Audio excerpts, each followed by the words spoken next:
सो hey guys, आप सभी का स्वागत है हमारे अपने यूट्यूब चैनल करेजी जी अड्डा पर। तो आज के इस वीडियो में आपको बताएंगे जो एसएससी एमटीएस हवलदार का एग्जाम हुआ है 8 जुलाई को, उसमें फर्स्ट शिफ्ट में जितने भी जीके जीएस और करंट अफेयर पूछे गए थे उन सारे क्वेश्चन का बिल्कुल एक्यूरेट एनालिसिस करेंगे विथ एक्स्ट्रा फैक्ट के साथ। तो वीडियो के अंत तक आप लोग बने रहिएगा, आप लोग के लिए बहुत ही इंपॉर्टेंट होंगे। तो चलिए शुरू करते हैं। आज का पहला क्वेश्चन है कि इसरो के वर्तमान में अध्यक्ष कौन है, ये क्वेश्चन पूछा है ना।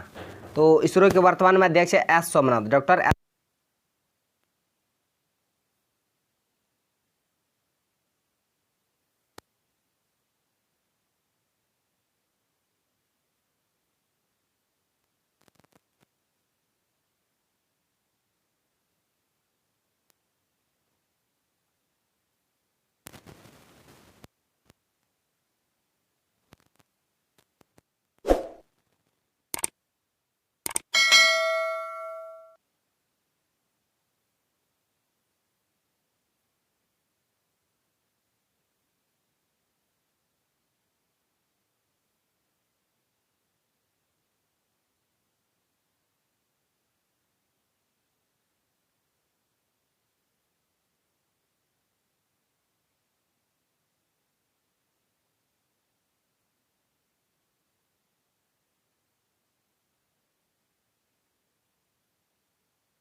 राष्ट्रपति, लोकसभा के अध्यक्ष, लोकसभा के अध्यक्ष।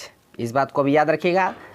संयुक्त बैठक बुलाते हैं राष्ट्रपति किस अनुच्छेद 108 और अध्यक्षता कौन करते हैं, लोकसभा अध्यक्ष। ये सभी बातों को याद रखिएगा। वर्तमान में कौन है, ओम बिरला लोकसभा के अध्यक्ष हैं।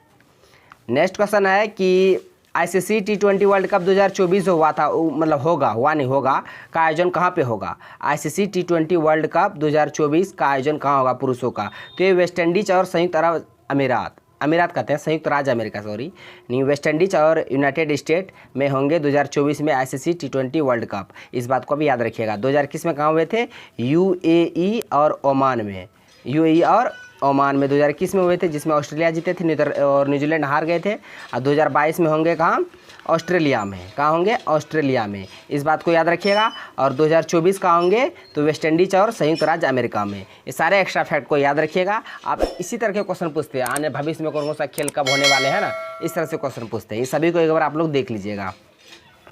नेक्स्ट क्वेश्चन पूछा था कि कादरी गोपालनाथ का संबंध किस वाद्य यंत्र से, कौन सा इंस्ट्रूमेंट से संबंधित है कादरी गोपालनाथ। ये सेक्सोफोन से संबंधित है। सेक्सोफोन एक वाद्य यंत्र है, इसी से संबंधित है कौन, कादरी गोपालनाथ। इसका करेक्ट आंसर हो जाएगा सेक्सोफोन। नेक्स्ट आपका पूछा था कि the diary of a young girl पुस्तक जो है उसके लेखक कौन है, the diary of a young girl. तो पुस्तक के लेखक है एनी फ्रैंक। कौन है, एनी फ्रैंक। इसका करेक्ट आंसर हो जाएगा। नेक्स्ट आपका पूछा था कि भारतीय संविधान में संसदीय प्रणाली जो है वो किस देश के संविधान से लिया गया है। तो संसदीय प्रणाली ब्रिटेन के संविधान से लिया गया है। और जो फंडामेंटल राइट है, मौलिक कर्तव्य, मौलिक अधिकार, एक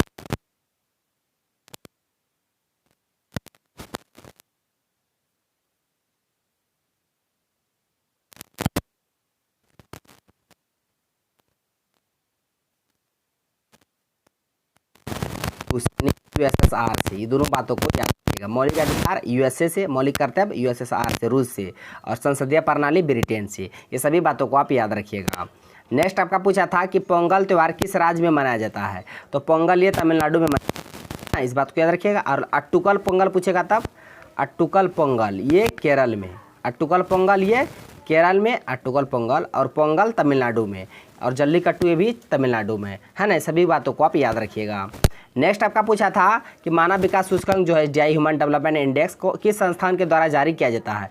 तो संयुक्त राष्ट्र विकास कार्यक्रम यानी कि United Nation development programme UNDP के द्वारा मानव विकास सूचकांक जारी किया जाता है। 2020 में भारत का रैंक कितना है, 131। इस बात को भी याद रखिएगा, है ना। जारी कौन करता है, मतलब UNDP मानव विकास सूचकांक। इसके 3 आधार है। नेक्स्ट आपका पूछा था कि जब लिटमस विलियन ना तो अम्लीय होता ना ही क्षारीय होता तब इसका रंग कैसा होता है, तो अब इसका रंग बैंगनी होता है। कैसा? बैंगनी। इस बात को याद रखिएगा। और जो कौन सा जो क्या कहते हैं लिटमस पत्र है जो नीला को लाल करते हैं, मतलब नीला को लाल करते हैं, यानी कि ब्लू को रेड करते हैं, तो ये अम्ल करते हैं। और रेड से ब्लू कौन करते हैं? क्षार करते हैं। इस बात को याद रखिएगा। नीले लिटमस को लाल करते हैं अम्ल, और लाल लिटमस को नीला करते हैं क्षार। और जब जो लिटमस है विलियन ना तो अम्लीय होगा ना ही क्षारीय होगा तो उसका रंग बैंगनी होगा। ये सभी बातों को आप याद रखिएगा। नेक्स्ट आपका पूछा था कि करदांग मठ किस राज्य में स्थित है, तो ये हिमाचल प्रदेश में स्थित है ना। मठ से लेकिन एक क्वेश्चन पूछा था। नेक्स्ट है कि कैंसर के लिए होप एक्सप्रेस किस राज्य ने शुरू किए हैं, है ना। तो कैंसर के लिए होप एक्सप्रेस महाराष्ट्र सरकार के द्वारा शुरू किया गया। कैंसर का अध्ययन क्या कहलाता है? ऑन्कोलॉजी। कैंसर का अध्ययन क्या कहलाता है? ऑन्कोलॉजी। इस बात को भी आप याद रखिएगा। और कैंसर के लिए होप एक्सप्रेस महाराष्ट्र सरकार के द्वारा शुरू किया गया था। ये करंट से क्वेश्चन पूछा गया था। नेक्स्ट आपका पूछा गया था कि कांग्रेस का जो विभाजन हुआ था नरम दल गरम दल में कब हुए थे, तो सूरत अधिवेशन 1907 में हुए थे। और फिर ये लोग मिल कब गए? 1916 के लखनऊ अधिवेशन में। फिर दोनों एक हो गए। जब दोनों में फूट हुए, अलग हुए 1907 के सूरत अधिवेशन में, दोनों फिर मिल गए 1916 के लखनऊ अधिवेशन में। इसकी अध्यक्षता अंबिकाचरम मजूमदार ने किए थे। इस बात को आप याद रखिएगा। नेक्स्ट आपका पूछा था कि कमला नारायण का संबंध किस नृत्य शैली से है, तो बता दें कमला नारायण का संबंध ये कथक और भरतनाट्यम से संबंधित है। कथक उत्तर भारत के हैं, कथक कहाँ के हैं? उत्तर भारत।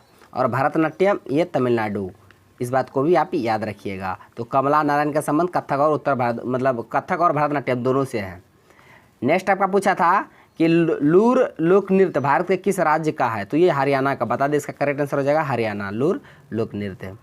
उसके बाद एक क्वेश्चन पूछा था कि युवराज सिंह ने जो किस स्टेडियम में 6 गेंद में 6 छक्के मारे थे, पता है ना आप लोग को। तो ये किंग्समीड जो ग्राउंड है ये डरबन में है, इंग्लैंड के खिलाफ। किसके?